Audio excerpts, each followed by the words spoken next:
Some men are remembered for what they achieved, others for what they sacrificed, but a rare few are remembered because they embody courage itself.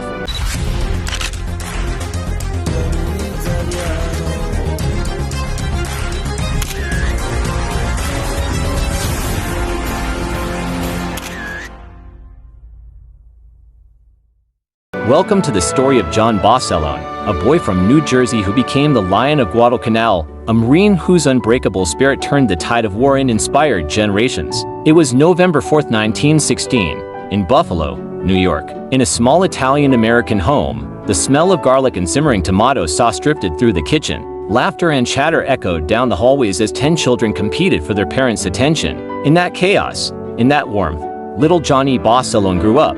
He wasn't the type to sit still. School felt like a prison cell to him. He'd rather be outside, his fists up, learning how to take a punch in the makeshift boxing matches on the block. Boxing taught him something important.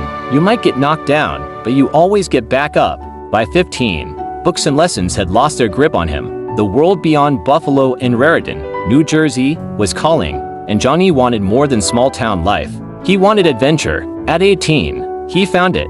The year was 1934, and with the Great Depression still weighing heavy on America, Johnny enlisted in the U.S. Army. Soon, he was on the other side of the world, the Philippines. Manila was hot, humid, alive with color and noise. Soldiers marched by day, but by night the city thrummed with music and laughter. Johnny earned the nickname Manila John, the charmer who told stories better than anyone in the barracks. 3 years later, his enlistment ended.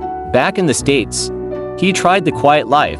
Delivery boy, truck driver, but every day felt smaller, duller. He wanted more than steering a wheel down the same streets. He wanted purpose. He founded in 1940, the Marines. The motto Semper Fidelis, always faithful, spoke to something deep in him. The training was brutal. The discipline was relentless. But Johnny thrived. He threw himself into mastering the heavy machine gun, a weapon that required both strength and steady nerves. By 1942, he was a sergeant in the 1st Marine Division, and fate was about to carry him to a place few would survive, a jungle island called Guadalcanal. Guadalcanal was not just another battlefield, it was hell itself. The air was thick, the rain unending, mosquitoes carried malaria, and every rustle in the dark might be an enemy. The Japanese fought with fanatical ferocity, determined to take Henderson Field, the airstrip that could decide the future of the Pacific War. Johnny and his men were tasked with holding a thin line around that airfield.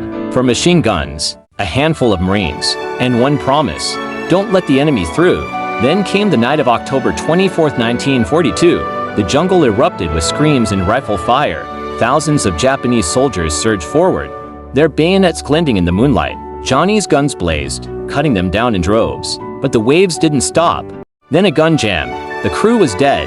Without thinking, Johnny ran 200 yards through enemy fire to the silent pit. Bullets snapped past him. Dirt exploded at his feet, but he didn't stop. He cleared the jam himself, became the loader, the feeder, the gunroll-in-one. When the barrels overheated, he grabbed the glowing steel with his bare, blistered hands and changed them out. When ammo ran low, he sprinted through firestorms to haul back heavy crates. He was everywhere fixing jams, shouting orders, firing until his arms trembled. For 3 endless hours, he was a storm of willpower, holding back the tide alone. When dawn broke, the jungle floor was carpeted with enemy dead. Henderson Field was still in American hands. Johnny's hands were burned raw, his body exhausted beyond words, but he had done it. That night, John Basilone became a legend. America crowned him a hero. In 1943, he came home to parades, cheering crowds, and endless applause. At war bond rallies, women swooned. Children lined up for autographs. Newspapers called him the hero of Guadalcanal. But beneath the fame, Johnny was restless. He read casualty lists every day. Tarawa, Saipan, Peleliu. His brothers were still fighting. He was safe and that not at him. The Marine Corps offered him a commission, a safe career. He turned it down. "I'm just a plain soldier," he said. "I want to stay with my outfit." February 19, 1945. Iwo Jima. The beach was black volcanic sand, churned by artillery fire. Japanese guns raked the shoreline, pinning Marines in place. Chaos reigned, and in the midst of it, Gunnery Sergeant John Basilone rose to his feet. "Get off the beach. Move," he shouted, rallying men frozen with fear. He led them forward, weaving through the storm of bullets. Then he saw a blockhouse, spewing fire, cutting down Marines by the dozen. Johnny didn't hesitate. He charged alone, crawled up its side, and hurled grenades inside until the guns fell silent. He had cleared the way for his men to advance, but Iwo Jima was merciless. Hours later, as Johnny guided a tank through the maze of fire, a mortar shell struck nearby. The blast was fatal. The Lion of Guadalcanal was gone. He was only 28. For his sacrifice, John Basilone was posthumously awarded the Navy Cross. He became the only enlisted Marine of World War II to receive both the Medal of Honor and the Navy Cross. His name lived on. The Navy christened the USS Basilone. Schools, streets, and statues bear his name. In Raritan, New Jersey, his hometown, they hold a parade every year in his honor. Through books, films, and the HBO series The Pacific, generations have learned his story, but John Basilone's true legacy isn't medals, monuments, or television portrayals. It's something deeper. It's the choice he made, twice, to go back into the fire. It's the loyalty he showed to his brothers. It's the courage to stand when others would fall. That is the heart of a hero, and that's why John Basilone's name will never be forgotten.